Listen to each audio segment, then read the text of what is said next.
Member बनेगा, लाखों रुपए की फीस उसको देता है। आपको क्या प्रॉब्लम है वो फीस मेरे से वसूल करेगा, मैं क्लाइंट से वसूल करूंगा। इसके आपके जो लेबोरेटरी टेस्टिंग के चार्जेस हैं वो तो फिक्स्ड होंगे।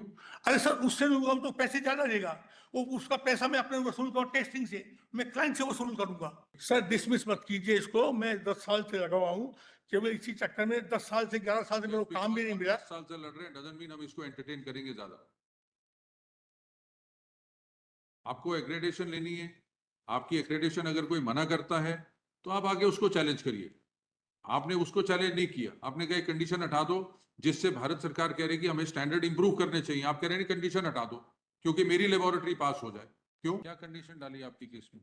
इन्होंने डाली ना, ILAC accreditation as per ISO 170, accreditation is not mandatory in India।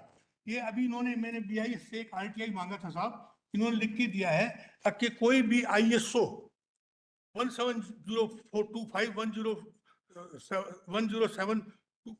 17043 15189 कोई भी मैंडेटरी नहीं है इंडिया में, किसी भी ISO को। आप कहाँ है आपका, इन्होंने कंडीशन आपके केस में कहाँ इंपोज करी है, किस ऑर्डर से इंपोज करी है? ये जो कंडीशन है, ये जो कंडीशन इन्होंने लेटर लिखा ना मेरे को। कहाँ है लेटर की कॉपी? वो ये लेटर की कॉपी ये मैंने इसमें लगाया, अपना ब्रीफ में। किस में लगाया? ब्रीफ में। ब्रीफ में नहीं, पिटिशन में लगाने की जरूरत। पिटिशन में वो पिटिशन में आपने कुछ लगाया नहीं, आपने सिर्फ सुप्रीम कोर्ट का और NCLT के ऑर्डर लगाए नहीं। यहाँ पे पिटिशन में आप मांग क्या रहे हैं? पिटिशन में मैंने ये लगाया था, इन्होंने जो लैब रिकॉग्नाइज स्कीम 2014 में लेके आए थे उसमें जो कंडीशन मेंशन किया है, पिटिशन मैंने लगाया हुआ, ये कंडीशन इसमें है, page number 94 of my writ petition. 94 of my writ petition. 94 तो ऑर्डर है अपील का। नहीं, तो उसी में है ना, ये सारे डॉक्यूमेंट उसी में ही है, सारे के सारे, ऑल दो डॉक्यूमेंट सारे विद इन इस फाइल में ही सारे, तो दोबारा लगाने की जरूरत नहीं समझी, सारे ऑलरेडी है इसी में। तो मिस्टर प्रकाश, ये ऑर्डर आप अपील का रिकॉर्ड लगाने से ऑर्डर इस रिकॉर्ड का पार्ट नहीं बन जाते। सर अपील में जो मैंने डॉक्यूमेंट लगाए थे वही तो मैंने लगाए हैं, अपील में जो डॉक्यूमेंट लगाए थे वही सेम जो मैं यहाँ रेफर कर रहा हूँ। कौन से पेज पे है लेटर? वो पेज नंबर 94।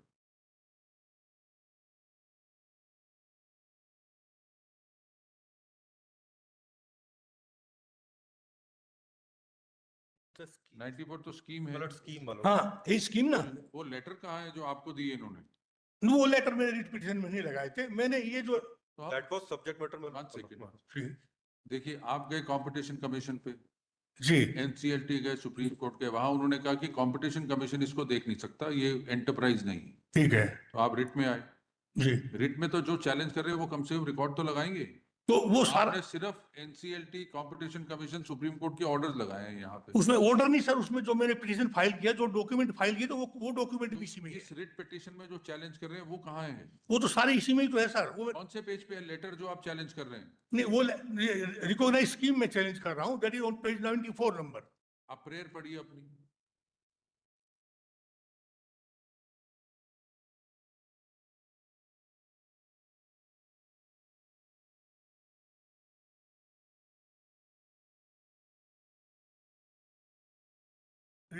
संबंध ऑनरेबल कोर्ट में kindly be please to hold the imposition of such a condition in the laboratory scheme.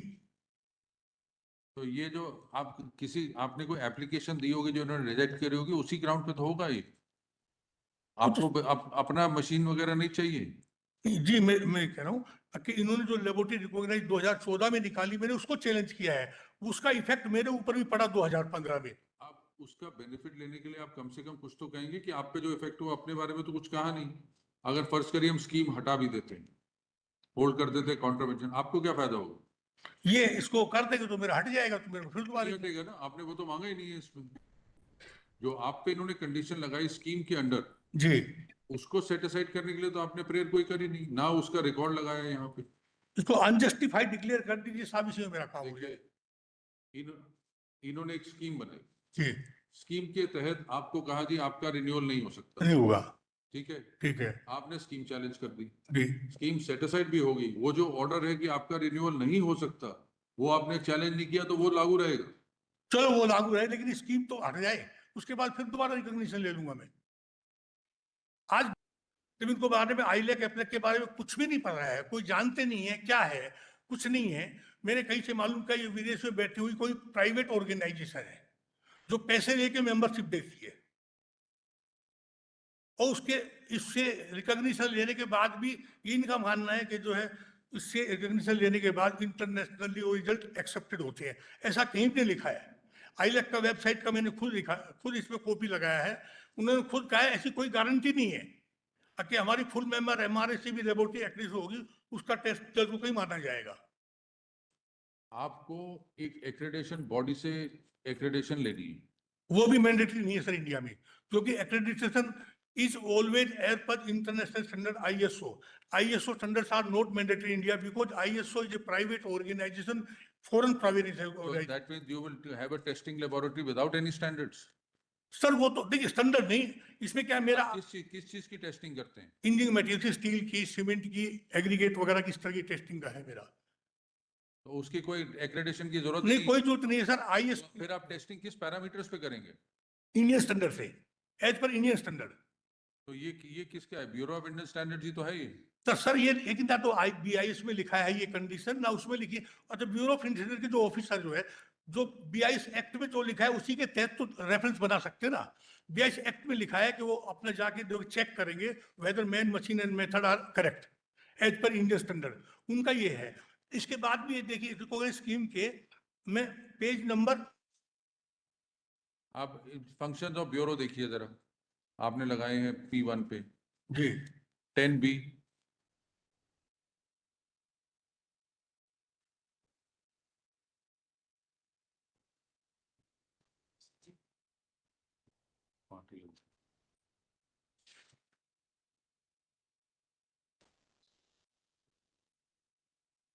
Page 16 पे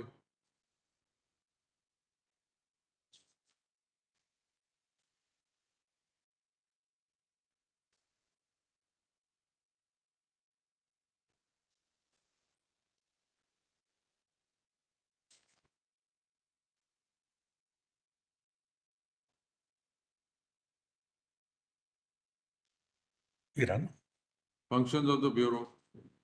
The Bureau may exercise such power and perform duties as may be assigned to it to under this act. And the particular such power includes the power establish, publish and promote in such a manner next as may पढ़िए, next पढ़िए। recognize an Indian standard. In such manner as may be prescribed any standard established by any other institution in India or elsewhere in relation to any article or process. So they have right to adopt any standard in India or abroad. नहीं sir, मैं बताता हूँ, सुनिए। इसमें इसमें तो देखिए, सुनिए मेरी बात सुनिए। जब किसी स्टैंडर्ड को, इंडियन स्टैंडर्ड को जब मैंडेटरी करते हैं तो ये सेंट्रल गवर्नमेंट की सलाह लेने के बाद एक नोटिफिकेशन पास होता है कि ये स्टैंडर्ड हैज बीन मैंडेटरी। इस स्टैंडर्ड के अकॉर्डिंग जब तक कोई प्रोडक्ट नहीं बनेगा मार्केट में नहीं बेच सकते। अभी जैसे अपने हॉल मार्क कर दिया है सोने का, तो बहुत सारी स्टेज में बिना हॉल मार्क के कोई भी सोने का माल नहीं बिकता है। तो इस तरह से मैंडेटरी नोटिफिकेशन करने के बाद कर रहे थे। अभी जैसे एक स्टैंडर्ड है IS 1786 TMT स्टील के लिए, it has been mandated by bureau of Indian standard, क्योंकि जब तक कोई भी product TMT steel ISI mark नहीं बनेगा वो मार्केट में नहीं बिकेगा। बिना ISI मार्क के मार्केट में वो नहीं बिकेगा। मिस्टर प्रकाश, वो तो हमें पता है। इसमें जब आप रूल चैलेंज कर रहे हैं, आगे रूल देखिए जी, H देखिए, specify a standard bar. H देखिए, establish, maintain, recognize laboratories for the purpose of standardization and control. Establish, maintain and recognize laboratory, तो किसी भी लेबोरेटरी को रिकॉग्नाइज कर सकते हैं। हाँ, तो recognize की conditions तो लेकर, रिकॉग्नाइज की कंडीशन नहीं लिखी ना सर इसमें।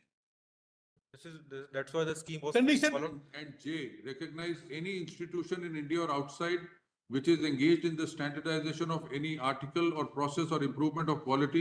In that context, they can say that Asia Pacific Laboratory Accreditation Cooperation and International Laboratory Accreditation Cooperation is recognized by the, तो सर कैसे रिकॉग्नाइज?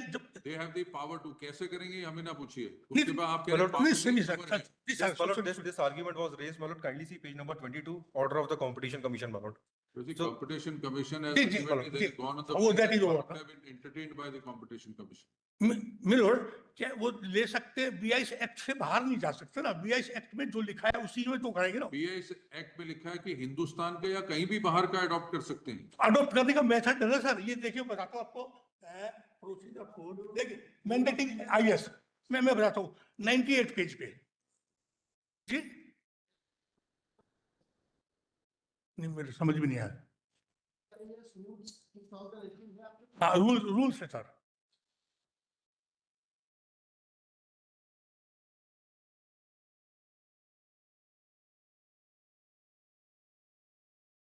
इसमें सर किसी भी IS रूल 36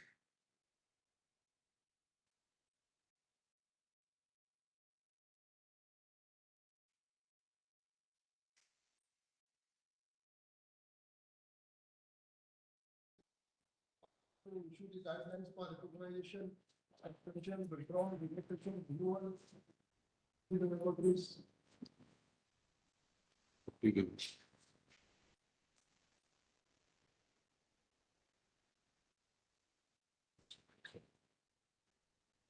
तो कुछ और sir Page number 97, my lord, the earlier rules in 1987 also provided, my lord, that the bureau may recognize any laboratory in India or in any other country for carrying out testing of That samples is and 30, solution.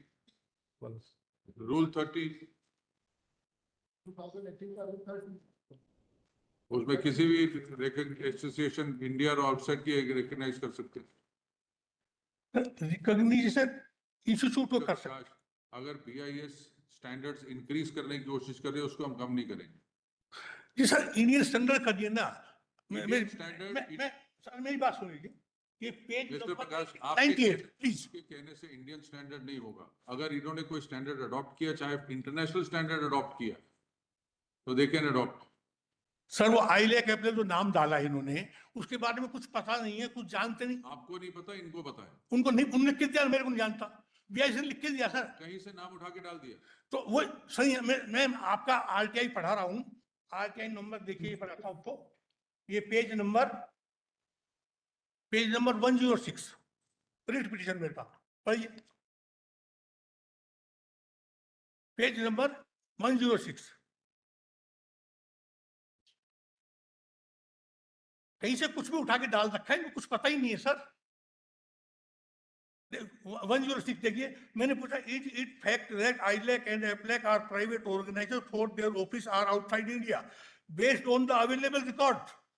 It is informed that the information pertaining to the proprietorship and office of ILAC is not available in the record of our department.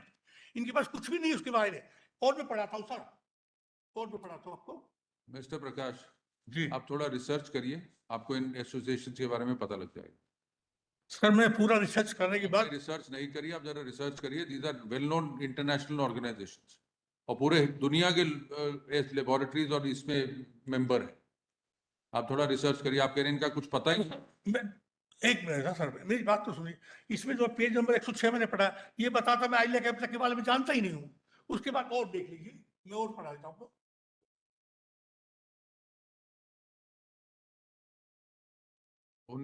24 अक्टूबर 1977 में जी ये association बनी थी इन Denmark. सही है। पहले Indian standard institute थी, तो इसलिए आप थोड़ा रिसर्च करिए। बाद में BIS बना है 1986 में। इसके सर ILAC APLAC के बारे में इंडिया में किसी के बाद कोई भी डॉक्यूमेंट नहीं है। चौशाई ने चिट्ठी लिख के दिए मेरे को, क्वालिटी काउंसिल ऑफ इंडिया ने। देखिए उसका पेज नंबर 120 देखिए, page number 120। QCI, as informed earlier, does not have the copies of legal identities of International Laboratory Accreditation Corporation and Asia Pacific Laboratory Corporation. The information was available with QCI provided in response to your above RTI application. उनके पास भी नहीं है, BIS के पास भी नहीं है। जिसके बारे में किसी के पास भी नहीं है तो उसको किसने कहा नहीं है इनके पास? ये लिख के दिया सर मेरे को। हाँ जी, मेरे को लिख के दिया ना BIS ने। BIS ने मेरे को लिख के दिया है, मैंने पूरी जानकारी दी है। और बताता हूँ मैं आप जरा थोड़ा सा रिसर्च करेंगे, आपको मिल जाएगा। सर। हमें 2 मिनट में मिल गया, आपको भी मिल जाएगा। और ये मत कहिए BIS के पास नहीं है, BIS मेंबर है इसमें। अरे सर, मैं ILAC APLAC का नहीं है सर। ILAC ISO का मेंबर है, ILAC APLAC का मेंबर नहीं है। मेरी जो कंडीशन है आईलैक एप्लाई की हटा दीजिए आगे जो आपको उसका मेंबर नहीं बनना है, आपने उस लेबोरेटरी से सर्टिफिकेशन लेनी है जो उसके मेंबर है। सर ये देख तो सही, मैं एक बार और पढ़ा देता हूँ। यू सी, आपको मिस्टर प्रकाश, आपको नहीं जाना इन एसोसिएशन के पास, आपको इनके पास नहीं जाना। आपने अपनी जो लेबोरेटरी है उसको एक्रेडिट कराना है किसी ऑर्गेनाइजेशन से जो इनकी मेंबर है।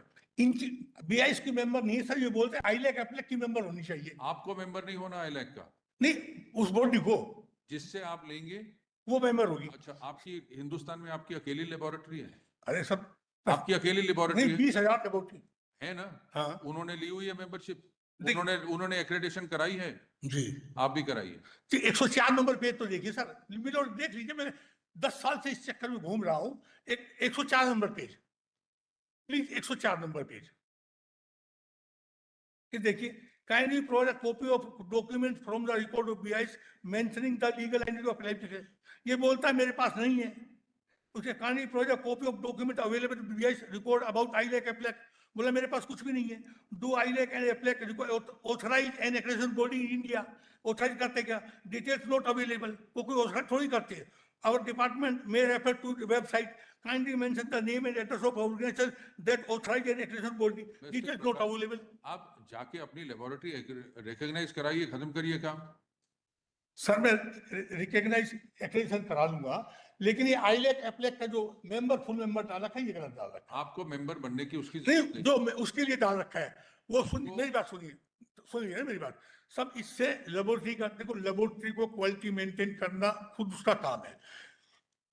अगर लेबोरेटरी गलत रिजल्ट देगी तो उसको लेबोरेटरी को सू किया जाता है, ना कि आईलैक एप्लेक मेंबर को किया जाता है, ना जो एक्रेडिटेशन बॉडी है उसको उसको सू किया आपकी लेबोरेटरी को किसी ऑर्गेनाइजेशन से एक्रेडिटेशन लेनी है, जाता है। एक्रेडिटेशन ले लेता तो हूँ, आप ले लेकिन लीजिए। आईलैक एप्लेक हटा दीजिए। आईलैक से नहीं लेनी आप। नहीं, आईलैक जो इसमें अफसर में आईएसओ एक्रेडिटेशन हो जा, मैं करा दूंगा, लेकिन that accreditation body should not be मैं full member M of आईलैक Affleck, वो हटा दीजिए प्लीज। क्यों हटा दें? तो सर आईलैक एप्लेक के बारे में उसको पता नहीं है, उसको डाल के आपको क्या लेना देना उससे? वो बॉडी अपने आप जाके लेगी उससे। आपने जिस बॉडी से एक्रेडिटेशन ली, मैं बताता हूँ उसमें क्या है। जो उसका जाके मेंबर बनेगा लाखों रुपए की फीस उसको देता है, आपको क्या प्रॉब्लम है वो उसको? फीस मेरे से वसूल करेगा, मैं क्लाइंट से वसूल करूंगा। इसके आपके जो लेबोरेटरी टेस्टिंग के चार्जेस हैं वो तो फिक्स्ड होंगे। अरे सर उससे भी वो तो पैसे ज्यादा देगा, वो उसका पैसा मैं अपने वसूल करूँ टेस्टिंग से, मैं क्लाइंट से वसूल करूंगा। तो अल्टीमेटली जो कस्टमर पे कॉस्ट है वो तो बढ़ती है ना, अगर मेरे से ज्यादा खर्चा कराएंगे तो। अगर नॉन मेंबर से कराएंगे वो कुछ सस्ते में देगा मेरे को, तो सस्ते में देगा तो मैं सस्ते में लूंगा। फिर पिटीशन उस चीज की लगाइए कि मेरे से वो एक्स्ट्रा पैसे मांग रहा है, जो रेट इन्होंने फिक्स किया उससे ज्यादा मांग रहा है, उसकी पिटीशन ये रेट फिक्स नहीं करते सर, इनके रेट फिक्स नहीं करते, रेट फिक्स करते अपना स्टैंडर्ड का, किसी प्रोडक्ट को टेस्टिंग के स्टैंडर्ड का, एक्रेडिटेशन का स्टैंडर्ड नहीं करते। तो मेरा कहना सभी तो इन्होंने आईलैक एप्लाई की कंडीशन डाली है, गलत डाली है, क्योंकि इसके बारे में इनको कुछ पता ही नहीं है, पूरे हिंदुस्तान में किसी को नहीं पता है।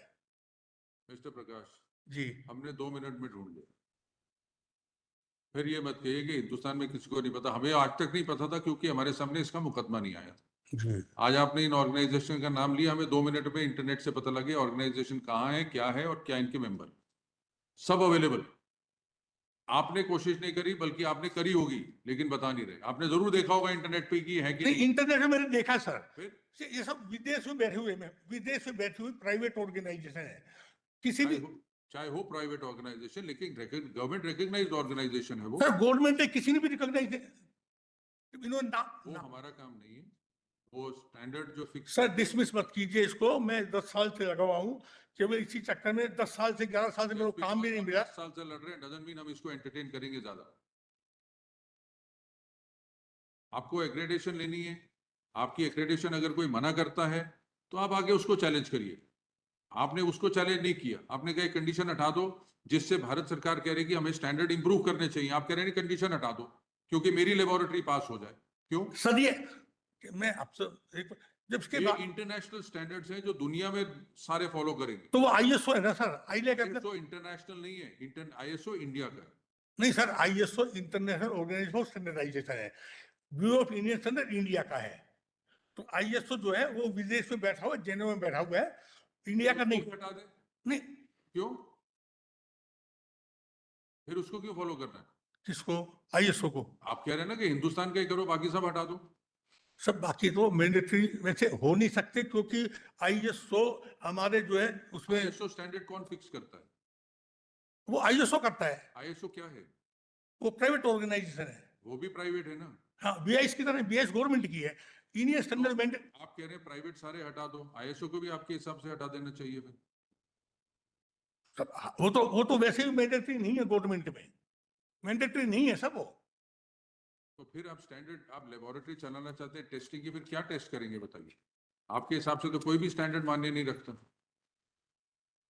नहीं, ऐसा नहीं है सर। ऐसा ही है, और क्या है, आपकी बहस तो यही है। इंडियन स्टैंडर्ड को अपन मान्य करते हैं। क्यों माने? इंडियन स्टैंडर्ड को तो मान, इंडियन को तो मानेंगे ना। हाँ, इंडियन को मानेंगे हम। इंडियन मान, BIS मानेंगे ना बस। BIS मानेंगे, आईएसओ नहीं मानेंगे। नहीं मानेंगे। अब ISO ने, अगर सुनिए सर, सर मेरी बात सुन लीजिए, जस्ट मेरी एक बात सुन लीजिए। अगर आपका- ISO ने अपने स्टैंडर्ड में कोई गलत बात लिखती, कुछ लिख दी, उसको मैं आपके हाई कोर्ट में चैलेंज नहीं कर सकता, ना ISO को बुला सकता हूं मैं। जब उसको, जिसको नहीं बुला सकता हूं मैं, इंडिया के जुरिडिक्शन में नहीं है, तो उसका कैसे स्टैंडर्ड को मैंडेटरी कर देंगे अपन?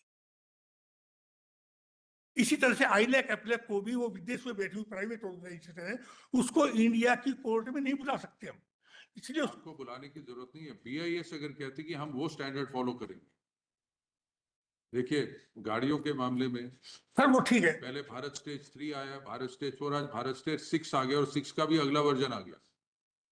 कहीं से तो लाए स्टैंडर्ड, कई देशों से बहुत बेहतर है हमारे स्टैंडर्ड।